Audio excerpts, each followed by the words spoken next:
checking in with Chief Meteorologist Alana Brophy now. Alana, clearly this weather having an effect. Yeah, definitely so. This is not a huge surprise. This is the most moisture we've received all summer in Salt Lake City, and Salt Lake County had heavy rain. This is what it looked like at UDOT earlier with the rain coming down.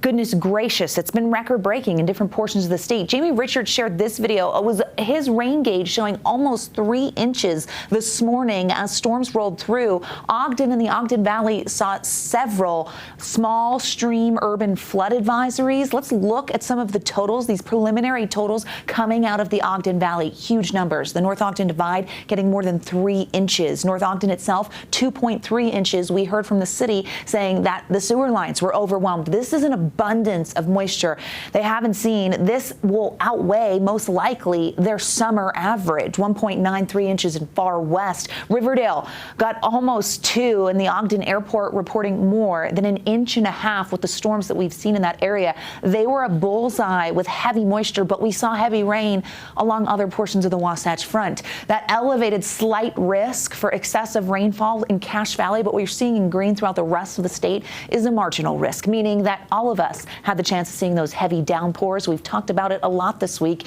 We knew it was coming. As we take a look at the radar, we jump down to southern Utah, where drier air has filled in, but with low-level moisture, a few isolated storms towards Enterprise and Panguitch. Hold on. Central Utah clearing Mona and Nephi. We're watching as that continues to track east, and we've got some isolated thunderstorms in the West Desert. We get a little closer because Payson and Spanish Fork still getting wet weather with fresh lightning from that storm. Park City and the Wasatch back fairly quiet. We jump up to northern Utah. It's dry right now in and around Salt Lake. But you see this nasty line, fresh lightning there. Tremont going to get a strong storm. We're watching as this tracks towards Cache Valley, and then what's over the lake will impact the northern Wasatch Front. We're not finished. Live view from I-84, where we're looking at those strong storms. Look at those skies. That is an intense cluster of storms with a lot of lightning and heavy rain. That's where that slight risk is. A couple of other totals for you when it comes to the precip. Price over 2 inches. Backside of the Wasatch, 1.79 in the Eden Liberty area, almost 1.5 inches in Cedar City, Park Valley. That number's going up. We've watched those storms this evening stay active. They're over 1 inch in Garland. Zion Canyon, Richmond getting 0.8, almost 3/4 inch in Magna, and Salt Lake International seeing its second soggiest day of the year. Since midnight, we've received almost 0.7 at Salt Lake International. It's a really big number, especially coming off of below average precipitation in June and July. Live view from our Black Desert Sky Cam. Temperatures in the low 90s throughout Washington County, 90 itself in St. George, 70s and 80s in central Utah. We've got 70s in the north. We were sitting in the 60s. Average this time of year is 89. The threat of storms does hold on. Showers and storms isolated in nature, but it's still going to be out there tonight.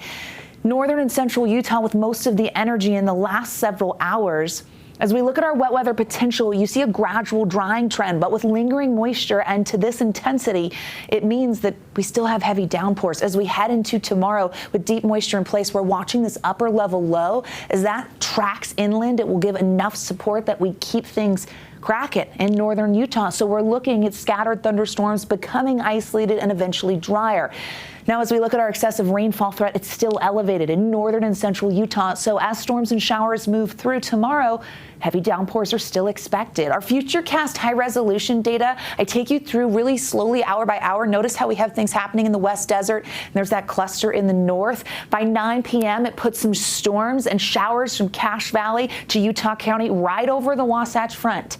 Forewarning you now, those do track east.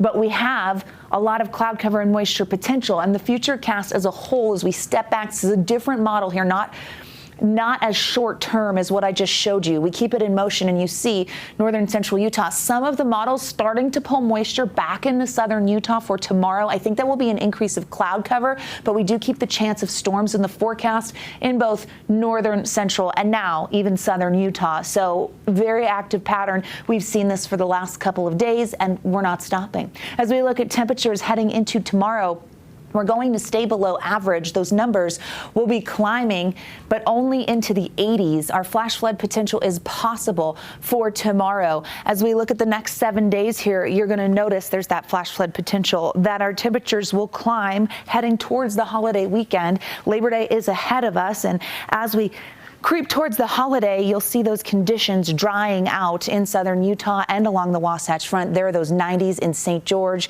As we look at the Wasatch Front, you'll see those temperatures getting into the mid to upper 80s, triple digits by Labor Day in Washington County. Okay. All over the board, okay? Soggy.